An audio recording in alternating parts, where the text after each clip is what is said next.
오늘 본문의 말씀으로 이사야서 강의 11번째 말씀, 하나님이 다스리는 평화의 나라라는 제목으로 말씀의 은혜를 함께 나누겠습니다.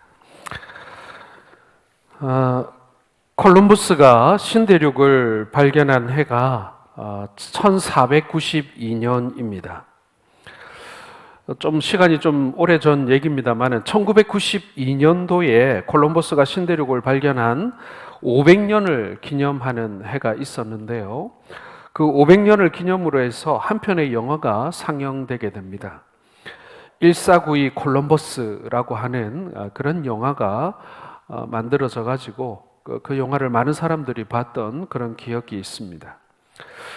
이 작품의 원작의 이름은 뭐냐면요, 1492 컨퀘스트 오브 파라다이스입니다. 1492 천국의 점령지, 이 정도로 해석을 할 수 있는 제목이 되겠죠. 자, 이 영화의 내용을 보게 되면 1492년 당시 중세 유럽은 정치나 경제, 사회, 문화, 종교적으로 모든 것이 아주 타락한 아주 그런 세계였습니다. 질병도 굉장했지만은 종교적으로도 또 정치적으로도 너무도 어둡고 비참한 그런 도시였던 것이죠.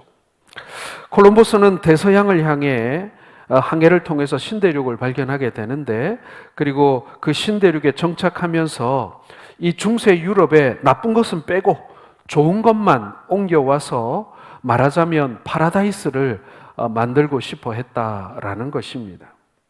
그러나 그것은 콜럼버스의 바램일 뿐, 사람들이 다시 모여들기 시작하자 이 신대륙에도 타락한 유럽을 그대로 옮겨 놓은 듯한, 이곳에 살던 사람들도 타락한 유럽의 그 습성들을 그대로 반복하게 되는 그런 내용이 이 영화의 주된 줄거리가 되겠습니다. 결국 이 영화의 결론은 뭐였냐면요, 이 땅에는 천국을 건설할 수 없다. 그것도 특히 죄 많은 인간의 손으로는 불가능하다. 그것이 그 영화의 결론이었습니다. 여러분, 이 세상에 천국을 건설할 수 없기 때문에 우리는 주님이 가르쳐 주신 기도를 합니다. 주기도문 가운데 이런 내용이 있죠. 나라가 임하시오며 라고 우리는 하나님 나라를 소망합니다. 하나님 나라가 임하시기를 우리는 기도하는 것입니다. 여러분은 우리가 속한 이 나라가 어떤 나라가 되기를 원하십니까? 지금보다 좀 더 민주화가 잘 된 나라, 혹은 복지정책이 지금보다 훨씬 좋은 나라, 혹은 지금보다 훨씬 부유한 나라, 여러분 혹시 그 나라가 이 땅에 임하기를 우리는 바라고 있는 것은 아닙니까? 그러나 여러분, 우리 믿는 성도들은 민주화가 된 나라, 복지정책 잘 된 나라, 세계적인 부국, 그런 나라가 아니라 우리는 바로 하나님 나라를 소망하는 하나님 나라의 백성들이다라는 사실을 여러분, 우리는 분명히 기억해야 하는 것입니다.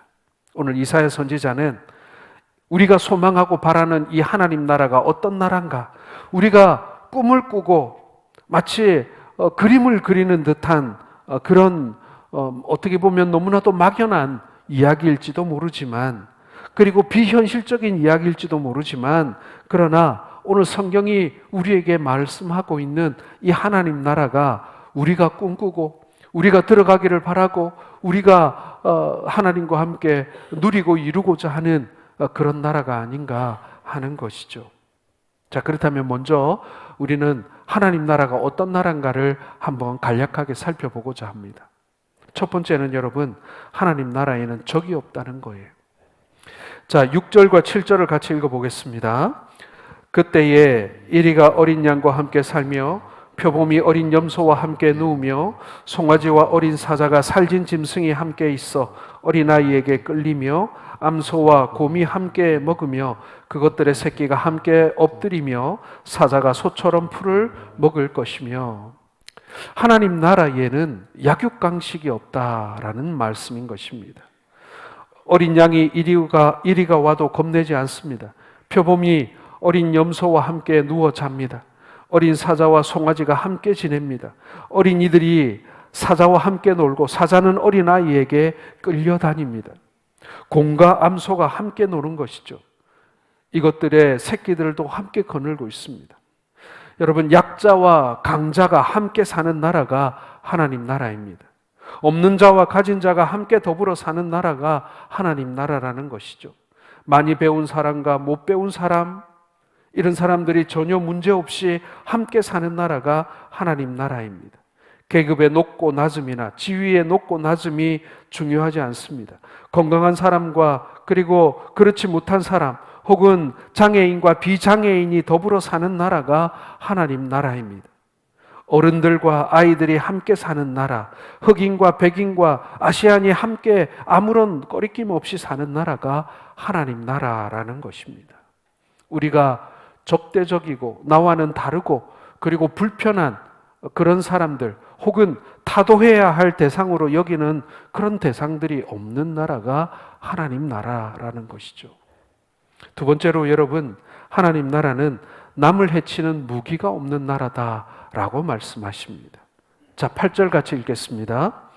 젖먹는 아이가 독사의 구멍에서 장난하며 젖된 어린아이가 독사의 굴에 손을 넣을 것이라. 자, 독사의 독은 독사의 무기입니다. 그렇죠? 그런데 그것이 없다는 거예요. 독사의 굴에 어린아이가 손을 넣고 장난을 합니다.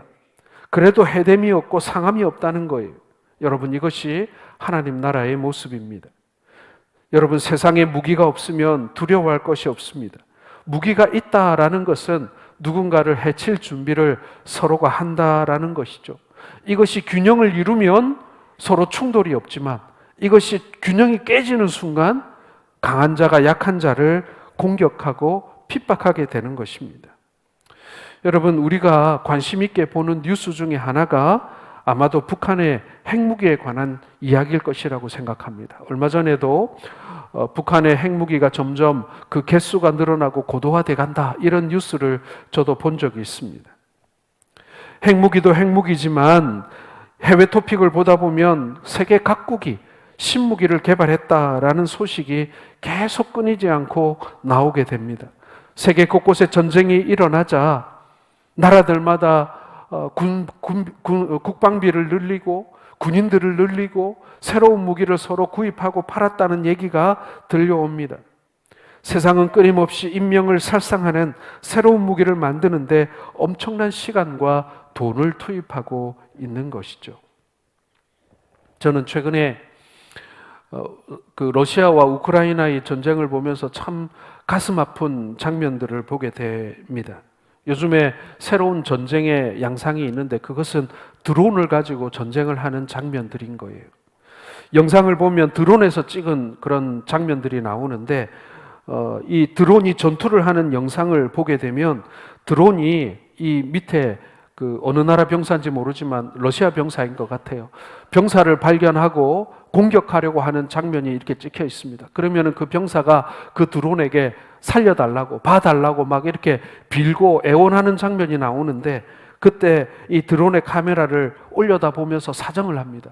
그런데 가차없이 그 드론은 병사의 머리 위로 폭탄을 떨어뜨리는 그런 장면이 이 영상에 찍혀가지고 이렇게 뉴스로 나오는 것을 여러 번 본 적이 있습니다. 참 얼마나 비참하고 얼마나 처참한 모습인지 모릅니다. 자, 그런데 하나님 나라는 남을 해치는 무기가 없다는 거예요. 사람들은 어찌하든지 더 많은 사람을 살상할 수 있는 무기를 만드는데 골몰하지만 이 하나님 나라에는 이 무기가 없다라는 것입니다. 미가서 4장에 보면 여호와의 말씀이 예루살렘에 서게 되면 하나님 나라가 이루어지는데 그때는 어떠할 때 어떻게 되는가? 미가서 4장 3절을 같이 읽어보겠습니다. 무리가 그 칼을 쳐서 보습을 만들고 창을 쳐서 낫을 만들 것이며 이 나라와 저 나라가 다시는 칼을 들고 서로를 치지 아니하며 다시는 전쟁을 연습하지 아니하고. 이게 하나님 나라의 모습이라는 거예요. 무기가 없어요. 서로를 해칠 무기를 더 이상 만들지 않습니다. 그것을 대신해서 농사를 짓고 생산을 할 수 있고 사람들을 먹이는 농기구를 만드는 그 모습이 바로 하나님 나라의 모습이라는 거예요. 그러나 반대로 여호와의 말씀이 떠나고 죄를 범하고 하나님의 뜻을 저버리면 하나님께서 전쟁을 일으키시는데 그때의 모습은 어떠한가? 요엘서 3장 10절입니다. 같이 읽겠습니다. 너희는 보습을 쳐서 칼을 만들지어다. 낫을 쳐서 창을 만들지어다. 약한 자도 이르기를 나는 강하다 할지어다. 전쟁을 준비하는 장면이 나오죠. 무기를 만드는 장면이 나옵니다. 다시 바뀌게 되는 거예요. 농기구로 무기를 만드는 것입니다. 여러분, 하나님의 말씀이 지배하는 나라, 하나님의 나라가 되면 무기가 사라질 것입니다. 반면에 인간들이 자신들의 힘으로 세상을 지배하려 하면 무기가 필요한 것입니다. 무기는 절대로 세계를 평화롭게 만들 수 있는 도구는 아닌 것이죠. 세 번째로 여러분, 하나님 나라는 포로가 없습니다. 오늘 읽은 6절에서 9절의 말씀을 보면 어느 힘센 동물이나 아니면 힘센 사람이 상대방을 가두거나 결박하거나 속박할 수 없음을 말씀하고 있습니다. 이사야서 61장 1절의 말씀을 같이 읽어보겠습니다. 주 여호와의 영이 내게 내리셨으니 이는 여호와께서 내게 기름을 부으사 가난한 자에게 아름다운 소식을 전하게 하려 하심이라. 나를 보내사 마음이 상한 자를 고치며 포로된 자에게 자유를, 갇힌 자에게 노임을 선포하며, 이렇게 말씀하셨어요. 이사야 42장 7절에도 보면 내가 눈먼 자들의 눈을 밝히며 갇힌 자를 감옥에서 이끌어내며 흑암에 앉은 자를 감방에서 나오게 하리라 라고 말씀하고 계십니다.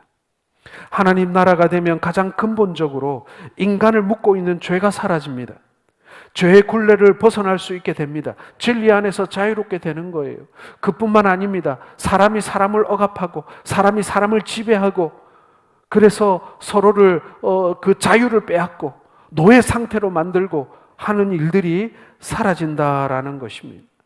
여러분, 오늘날 우리도 많은 굴레를 짊어지고 살아갑니다. 사실은 우리 사회가 가지고 있는 이 법이라는 것도 최소한의 악 아니겠습니까?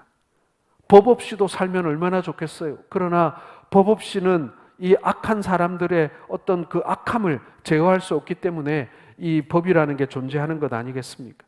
그러나 그 법 역시도 우리에게는 굴레인 것이죠. 명예의 굴레, 돈의 굴레, 성공의 굴레, 쾌락의 굴레, 법의 굴레, 전통의 굴레, 그리고 문화와 우상의 굴레도 우리를 옥죄어 오게 되는 것입니다. 반드시 깜방에만 가야, 감옥에만 가야 굴레가 아니라 우리를 얽매이고 있는 수많은 그런 사회적 장애물들이 우리에게 있다라는 것입니다. 그러나 하나님 나라가 도래할 때 이 모든 것에서부터 우리는 자유함을 누리게 될 것입니다. 내 마음대로 살아도 되고 모든 것을 어겨도 되고 내 뜻대로만 해도 되는 그런 것이 아니라 그 모든 것 가운데 하나님의 다스림이 있기에 우리가 그 안에서 자유할 수 있게 된다라는 것입니다. 갇힌 자의 삶에서 하나님의 참된 해방을 경험할 수 있게 된다라는 말씀인 것이죠. 네 번째로 하나님 나라는 악의 세력이 없습니다. 9절 같이 읽겠습니다. 내 거룩한 산 모든 곳에서 해됨도 없고 상함도 없을 것이니 이는 물이 바다를 덮음 같이 여호와를 아는 지식이 세상에 충만할 것임이니라. 여러분, 악의 세력이 없다는 것은요, 곧 하나님의 은혜만 존재한다는 것입니다. 물이 바다를 덮음 같이 여호와를 아는 지식이 세상에 충만할 것이다. 이 말씀은 하나님 나라가 되기 위해서 하나님의 다스림이 있어야 한다는 얘기입니다. 하나님의 다스림은 곧 성령 충만입니다. 성령 충만하지 못하면 결국 그 빈자리에 사단이 자리하게 되는 것입니다. 하나님 나라는 하나님이 주권자 되시고 하나님이 다스리시기 때문에 악의 세력이 자리 잡을 곳이 없는 것입니다. 그래서 로마서 14장 17절에 보면 하나님 나라를 이렇게 말씀합니다. 하나님 나라는 먹는 것과 마시는 것이 아니요 오직 성령 안에 있는 의와 평강과 희락이라 라고 말씀하신 것입니다. 사랑하는 성도 여러분, 하나님 나라의 임재는 예수 그리스도가 이 땅에 오실 때 가능한 일이 되었습니다. 그리고 다시 오심으로 완성될 것입니다. 예수님이 오셔서 다스리게 될 때 하나님 나라는 비로소 완성되는 것입니다. 자, 우리가 함께 살펴보았듯이 이 네 가지를 볼 때에 하나님의 나라는 한마디로 평화의 나라다, 이렇게 정의할 수 있을 것입니다. 무기가 없어요. 적이 없습니다. 포로가 없고 악의 세력이 없습니다. 정말 평화스러운 나라인 것입니다. 자, 그렇다면 이러한 나라를 다스리는 하나님은 어떠한 분이신가? 어떠한 분이 다스리시기에 이 나라는 이토록 평화로운 나라인가? 우리가 하나님이 어떤 분인가를 알아야만 하겠지요. 오늘 본문의 말씀은요, 정말 할 말이 많고 정말 파도 끝이 없는 말씀이 오늘 우리가 함께 읽었던 이 본문의 말씀인데요. 하나님이 어떤 분인가를 우리가 살펴보고자 합니다. 첫 번째는 여러분, 우리 하나님은 함부로 심판하는 분이 아니라는 것입니다. 3절 말씀 다시 읽어보겠습니다.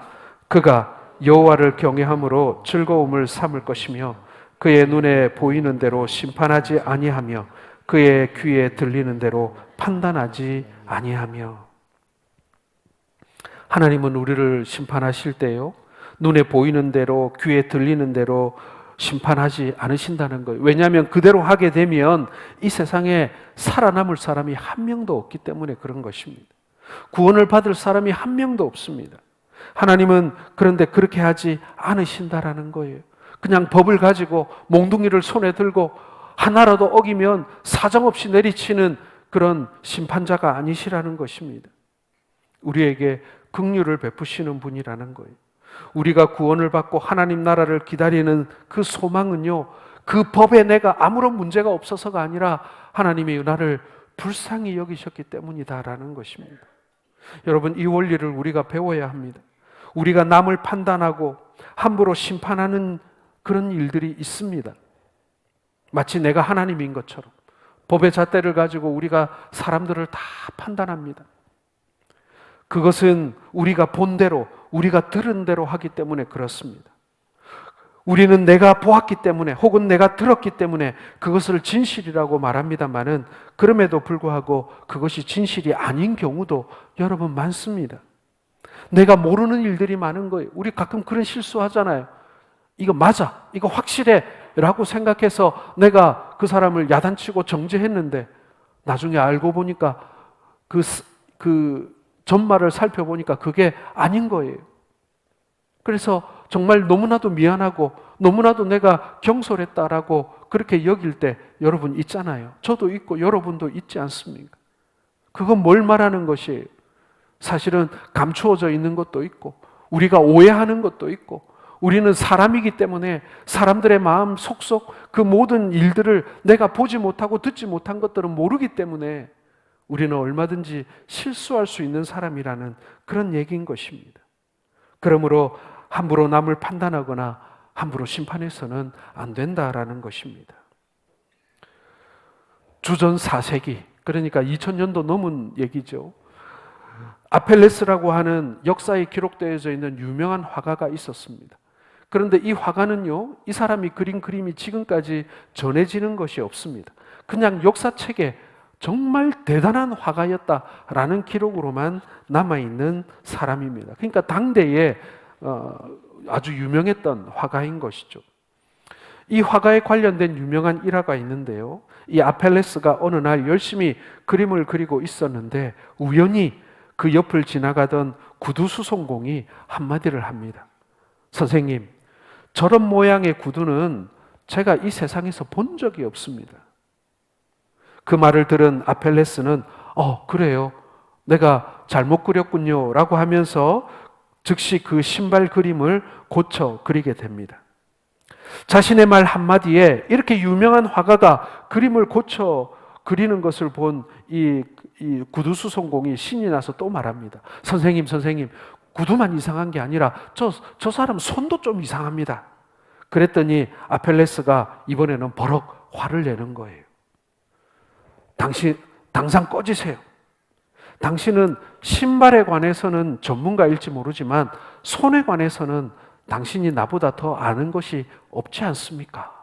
라고 하면서 이렇게 그 사람을 쫓아버렸다라는 말이 있습니다. 그렇습니다, 여러분. 우리가 전공을 하지도 않았고 잘 알지도 못함에도 불구하고 혹은 현장에서 직접 그 일에 종사하는 사람도 아님에도 불구하고 정치, 경제, 사회, 교육, 지금 현재 시국에 대해서 얼마나 많은 비평을 우리가 쏟아내는지 모릅니다. 가만히 듣고 있다 보면은 이 세상에 모두가 박사고 다들 천재들이에요. 어떻게 그렇게 다들 잘 아는지. 하나님께서도 눈에 보이는 대로, 귀에 들리는 대로 판단하실 수 있는 분 아니겠습니까? 전지전능하신 분 아닙니까? 그럼에도 불구하고 그분은 보는 대로 들리는 대로 그렇게 정죄하지 않으십니다. 심판하지 않으십니다. 왜요? 그렇게 하면 아무도 못 살아남거든요. 그분에게는 긍휼이 있는 것입니다. 우리도 내가 확실히 아는 분야가 아니라면 말하기보다는 듣고 함부로 판단하기보다는 긍휼을 베푸는 우리 모두가 될 수 있기를 주님의 이름으로 축원합니다. 두 번째로 여러분, 우리 하나님은 정직과 공의로 심판하시는 분이십니다. 예, 우리 하나님은 전지전능하시기 때문에 심판하실 수 있는 유일한 심판자이십니다.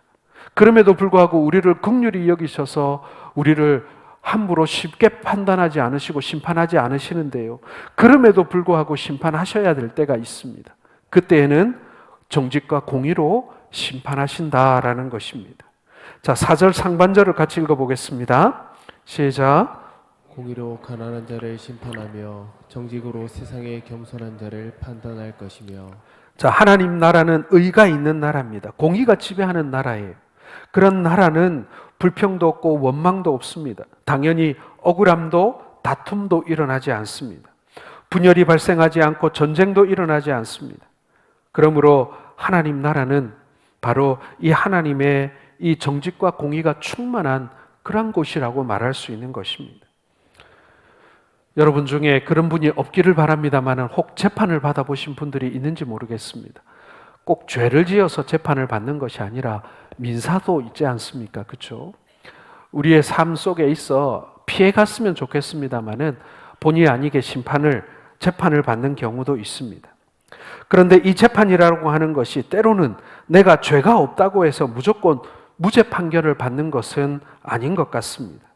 죄가 없음에도 불구하고 유죄 판결을 받기도 하고 또 죄가 있음에도 불구하고 이 법의 빈틈을 잘 찾아서 빠져나가기도 하는 그런 경우를 우리는 세상에서 많이 보게 되어집니다. 그때마다 우리는 억울함을 느끼게 되고 좀 세상의 공의와 정의가 사라진 것에 대해서 우리는 한탄하곤 하는 것입니다.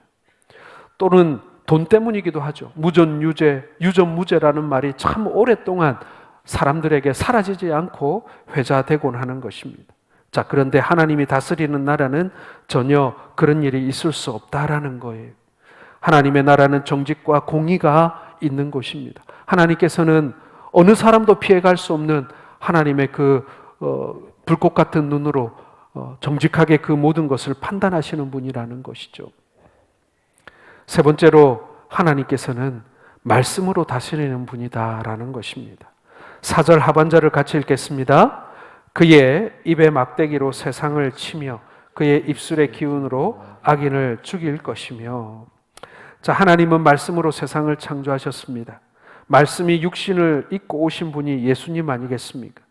여러분, 예수님이 공생애를 시작하실 때에 세례 요한으로부터 세례를 받은 후에 성령에 이끌려 광야에 나가셔서 40일 동안 금식하시며 기도하십니다. 그때 사단이 우리 주님을 시험하지 않습니까? 돌로 떡을 만들어 보라고도 했고 성전 꼭대기에서 뛰어내려 보라고도 하고 천하 만국을 보여주면서 자기에게 절하라고도 합니다. 그때 우리 예수님께서 어떻게 하십니까? 하나님의 말씀으로 물리치십니다. 그리고 말씀으로 명하셔서 풍랑도 잠잠케 하시고 그리고 말씀으로 병도 고치시고 말씀으로 귀신도 쫓아내셨습니다. 하나님 나라는 무력으로 다스려지거나 인간의 기술로 다스려지는 곳이 아니라 바로 하나님의 말씀으로 다스려지는 곳입니다. 하나님께서는 말씀만 하시면 되는 것입니다. 하나님의 말씀에는 권세가 있고 능력이 있습니다. 그리고 그 말씀은 공평하시기에 전혀 어그러짐이 없다라는 것이죠. 하나님은 그렇게 세상을 다스리시는 분이다라는 것입니다. 마지막으로 하나님은 성실함으로 다스리신다라는 것입니다. 5절 같이 읽겠습니다. 공의로 그의 허리띠를 삼으며 성실로 그의 몸에 띠를 삼으리라. 우리 주님이 일하실 때 항상 성실함으로 하셨습니다. 그 성실함으로 끝까지 당신의 사명을 감당하셨습니다. 그리고 여러분, 그 성실함에는요, 나를 향하신 하나님의 성실함도 있습니다. 이것을 여러분, 사람들은 뭐라고 얘기합니까? 이 병사가 이 나라의 성실한 것을 우리는 충성이라고 얘기하죠. 자식이 부모에게 성실한 것을 우리는 효라고 얘기합니다. 그리고 친구가 친구에게 성실한 것, 그리고 남편과 아내가 남편이 서로에게 성실한 것을 우리는 사랑이라고도 부르고 또 친구 사이에는 우정이라고도 부르지 않습니까? 성실함은 참으로 귀한 것입니다. 하나님께서는요, 우리에게 성실한 분이십니다. 이 땅을 다스리시고 그리고 당신의 택한 백성들을 사랑하시는 데에 성실한 분이 우리 하나님이시다라는 것입니다. 여러분, 우리는 이런 나라가 도래하도록 이러한 하나님이 이 땅을 다스리기를 우리는 기도하고 있습니다. 하나님 나라만이 영원합니다. 세상의 그 어떤 나라도 영원하지 못했습니다. 그러므로 하나님 나라가 이 땅에 임하도록 우리는 기도해야 하는 것입니다. 여러분, 로마라는 나라가 있었습니다.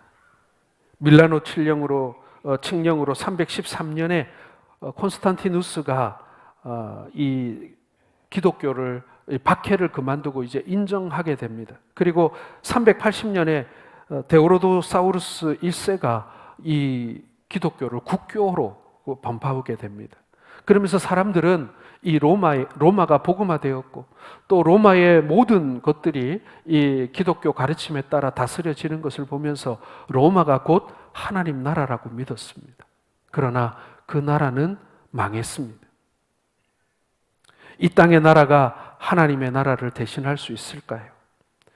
영국이 대제국을 이루었을 때에도, 미국이 세계 최강국이 되었을 때에도 이 복음주의 나라가 하나님 나라인 것처럼 많은 사람들이 착각했습니다. 그리고 지금도 착각하는 분들이 간혹 계십니다. 그러나 여러분, 그렇지 않습니다. 이 나라들도 결코 하나님 나라는 아닙니다. 이 세상에서 우리는 하나님 나라가 임하기를 기도합니다. 이 세상은 하나님 나라가 아닙니다. 하나님 나라가 될 수도 없습니다. 하나님 나라는 평화의 나라이고 약육강식이 없는 나라이고 서로 미워하고 죽이는 살상무기들이 없는 나라이고 전쟁이 없는 평화의 나라입니다. 그런데 이 지상의 나라가 그렇게 될 수가 있을까요?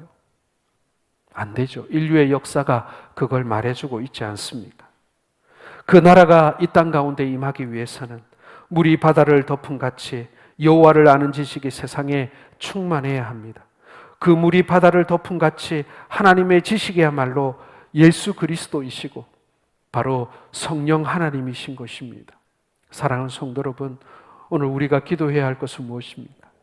하나님 나라가 임하도록, 그리고 우리가 그 하나님 나라의 백성으로 살아갈 수 있도록 예수 그리스도께서 이 땅 가운데 세우신 그 하나님의 나라, 우리가 이 땅에 살고 있고 이 땅의 나라에 속해 있지만 그러나 그와 더불어서 하나님 나라라고 하는 이 영적인 나라 가운데 우리가 살고 있음을 우리가 알아야 한다라는 것입니다.